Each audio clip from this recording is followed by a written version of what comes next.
We've already seen drones flying over safe houses. Apps on smartphones that do things like GPS tracking. We've seen people fit kill switches to cars. It could be spy on a phone, it could be a hidden camera in a home. We've seen people program smart TVs to leave menacing messages every time the TV is turned on. It's insidious, terrifying, and experts say the use of technology to abuse women and children is getting worse. The women may not be carrying visible scars, but it's deeply, deeply distressing for them. It gives them a feeling of suffocation, like they can't escape. Women feel tethered by the technology, so it's very hard to get away from, and it's 24/7. I had an app on my phone so he could follow me everywhere I went. So he knew every movement I did. I wasn't allowed to leave the home until a certain time, and he made sure I had to be back at a certain time. The tech abuse inflicted by Rosa's ex compounded the physical and sexual violence. And after serving jail time, he tracked her down using Instagram. My daughter, who first received the first message, came out of her bed screaming. I live with fight or flight every single day. While tracking and monitoring devices have become smaller and cheaper, most technology abuse is low-tech, like abusive texts or accessing emails and social media accounts. These people know your details, they know your passwords. Often they have gone to police, and police haven't taken that seriously. This, like all family violence, is overwhelmingly gendered. 96% of perpetrators are male, 93% of victim survivors are female. And increasingly, kids are being caught up. More than a quarter of family violence cases were found to involve technology-based abuse of kids, including monitoring and blocking communication, harming their mental health in almost 70% of cases. And of course, these are just the cases that are reported.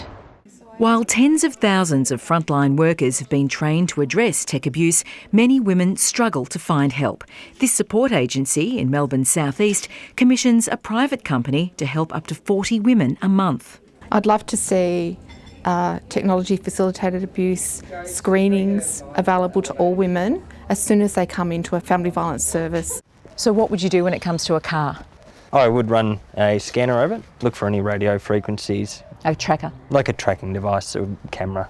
The company audits houses. Locks on the windows and locks on the doors if security doors are needed. Pointing out less obvious vulnerabilities. Having devices that you can talk to in your home, light bulbs that you can turn on from your smartphone. The other day I took an Uber to Fountain Gate. Yep. And he appeared there and he knew I was there. Remote assessments of a victim's phone might reveal a stalking device, but removing it without a plan in place can put her in danger. We need to empower her and say, look, we think we've found something, we don't want to increase your anxiety, but what would you like us to do? Clearly, the ultimate answer isn't for women to have to modify their behaviour or try to outrun changing tactics of abuse. It's to prevent it from happening altogether through social change. In the meantime, though, technology might just be able to lend a helping hand. So I can hold the button, you feel that, it's vibrating. So there's no audio prompt to the perpetrator, there's no reason for him to know that actually a call's been initiated. Microphone's on, operator's listening. These watches, which we won't show you to protect the women using them, are part of a new generation of products that can raise alarms and, crucially, gather evidence. It's just given me a sense of power back. Really has. Even if he came up and he attacked me again, I can goddamn tell you I will press that button. And there's more information than ever to help. We've got tools for women on our website to do some diagnostic tests to know what to look for. Just this week, the World Economic Forum praised Australia as a world leader in putting the onus back on tech companies to make their products safer. We've got product liability laws that prevent manufacturers from putting out products that injure people. This needs to happen with our technology platforms and our technology devices as well. I think the government needs to take a very damn hard look at themselves. So does Facebook, so does Instagram.